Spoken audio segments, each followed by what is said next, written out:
Morning class 11 कहानी आगे बढ़ाती हूँ मैं। सुकिया भी चुपचाप लेटा हुआ था। उसकी भी नींद उड़ चुकी थी। उसकी समझ में नहीं आ रहा था कि क्या करे। इन्हीं हालात में गांव छोड़ा था। वे ही फिर सामने खड़े थे। आखिर जाए तो कहाँ जाए। सूबे सिंह से पार पाना आसान नहीं था। सुनसान जगह है, कभी भी हमला कर सकता है, या फिर मानो को। विचार आते ही वह कांप गया था। उसने करवट बदली, मानो जाग रही थी। उसे अपनी ओर खींचकर सीने से चिपटा लिया था।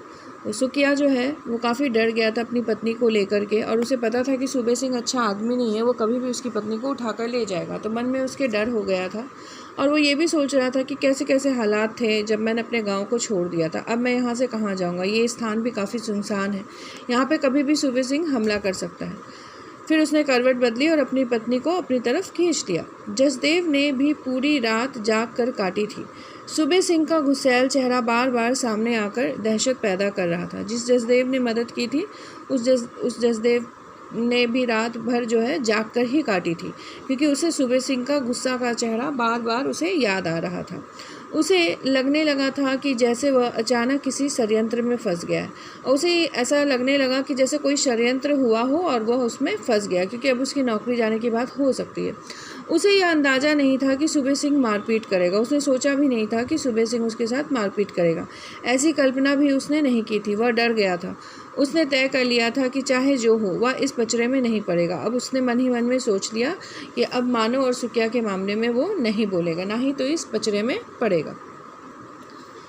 सुबह होते ही वह असगर ठेकेदार से मिला था। असगर ही उसे शहर से अपने साथ लाया था। तो सुबह हुई और असगर ठेकेदार जो है जसदेव से मिला। जसदेव ने असगर ठेकेदार से अपने मन की बात कही। ठेकेदार ने उसे समझाते हुए कहा था कि अपने काम से काम रखो, क्यों इन चमारों ऐसे शब्दों का प्रयोग असंवैधानिक है, क्योंकि किसी भी जाति के लोगों को आपको उसके जात के नाम से नहीं बुलाना चाहिए। तो छोटी जात का था सुकिया और मानो, तो वो कह रहा था असगर ठेकेदार कि क्यों इन चमारों के मतलब चक्कर में पड़ रहे हो।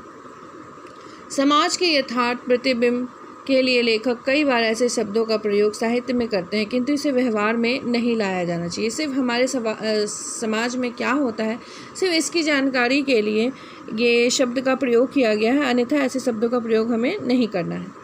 क्यों इन चमारों के चक्कर में पड़ते हो। छोटी जाति के लोगों के चक्कर में मत पड़ो जसदेव, तुम इनके मामले से दूर रहो। जसदेव के बदले हुए व्यवहार को मानो ने ताड़ लिया। तो मानो समझ ही गई थी कि जसदेव बदल गया, क्योंकि उसके व्यवहार में झलक रहा था, लेकिन उसने कोई प्रतिक्रिया जाहिर नहीं की। तो उसने कोई प्रतिक्रिया नहीं दिखाई। वह सहजता से अपने काम में लगी हुई थी। बस वह अपने काम से काम रखती थी। वह जानती थी कि उनके बीच एक फासला आ गया है, लेकिन वह चुप थी। उसे पता था कि अब जसदेव जो है हम लोगों से दूर हो चुका है। सूबे सिंह को भी लगने लगा था कि मानो को फुसलाना आसान नहीं है।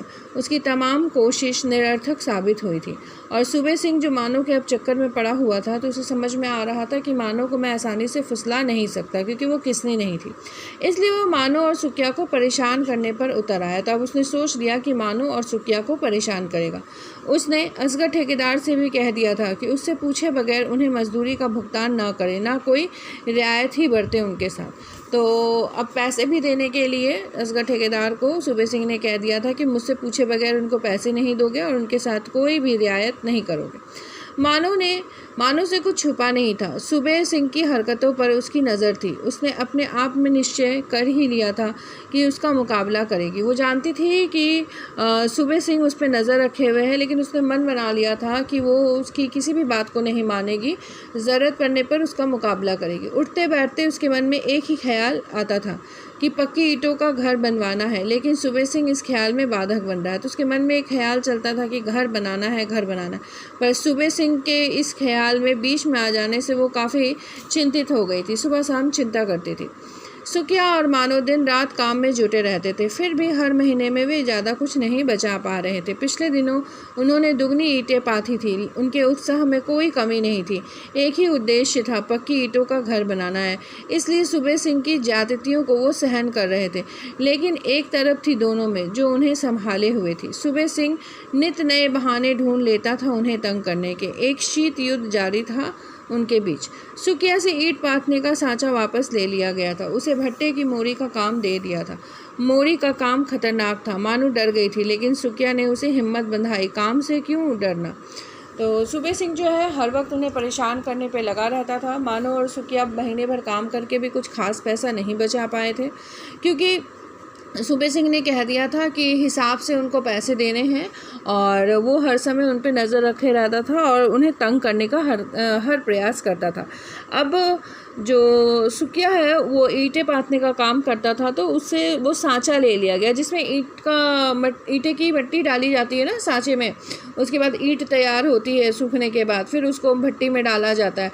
तो वो सांचा जो है वो उससे वापस ले लिया था, और जो भट्टे का जो मोड़ी होती है, भट्टे की मोड़ी, उसमें उसको खड़ा करके काम करने के लिए कहा गया था, ताकि वो ईंटें डालने का काम भट्टे में करे। अगर ज़रा से असावधानी हो तो वो भट्टे के अंदर गिर सकता है।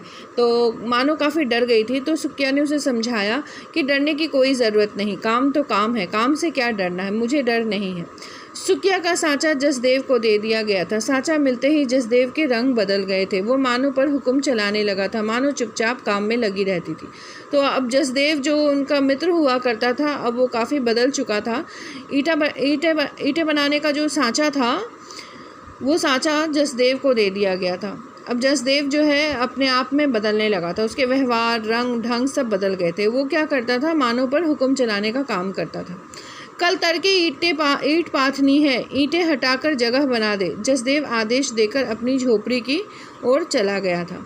तो मानो को उसने कहा कि कल सुबह सुबह ईंट पाथने का काम करना है, तो जो पहले की ईंटें हैं उसे हटा दो, जगह बना दो।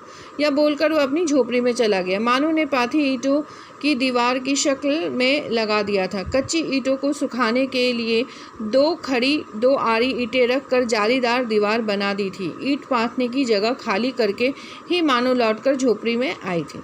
तो ईंट पाथने के लिए अच्छा खासा उसने जगह बना दिया था। बनी हुई ईंटें जो थी, जितनी ईंटें पाथ दी थी उन्होंने, वो ईंटों की ना उसने दीवार बना दी थी। जालीदार जो दीवार होती है उस तरह से बना दी थी। 2 आड़ी, 2 टेढ़ी, 2 आड़ी, 2 सीधी, ऐसे करके उसने ईंटें लगाकर एक जालीदार दीवार बना दी थी, और काफ़ी जगह खाली कर दिया था ईंट बांधने के लिए। हैंडपंप पर भीड़ थी। सभी मजदूर काम खत्म करके हाथ मुंह धोने के लिए आ गए थे। अब वह हैंडपंप पर पहुंची तो वहाँ पे काफ़ी भीड़ थी। सभी मजदूर जो है काम खत्म करके हैंडपंप पर आ जाते थे। सुबह होने से पहले ही मानो उठ गई थी। उसे काम पर जाने की जल्दी थी। चारों तरफ अंधेरा था। सुबह होने का वो इंतज़ार करना नहीं चाहती थी। उसने जल्दी जल्दी सुबह के काम निपटाए और ईंट पाथने के लिए निकल पड़ी थी। सूरज निकलने में अभी देर थी। जसदेव से पहले ही वह काम पर पहुंच जाती थी। तो सुबह होने से पहले ही, भोर की किरण फूटने से पहले ही मानो जो है वो उठ जाया करती थी, क्योंकि उसके दिल दिमाग में एक ही बात थी कि मुझे पक्की ईंटों से अपना घर बनाना है।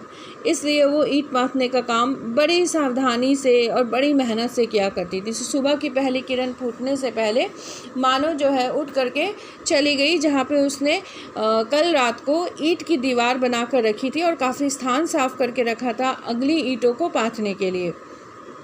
इक्का दुक्का मज़दूर ही इधर उधर दिखाई पड़ रहे थे। तो मज़दूर काफ़ी सारे वहाँ पे नहीं थे, 1-2 मज़दूर दिखाई दे रहे थे, और जसदेव बहुत देर से आता था। मानो पहले जाकर अपना काम शुरू कर देती थी और जसदेव बाद में आता था। वह तेज कदमों से ईंट पाथने की जगह पर पहुँच गई थी। वहाँ का दृश्य देखकर अवाक रह गई थी। सारी ईंटें टूटी फूटी पड़ी थी। तो जैसे ही वो पहुंची जहाँ पे उसने ईंट की दीवार बना कर रखी थी, वहाँ का दृश्य देख करके वो हैरान रहेगी।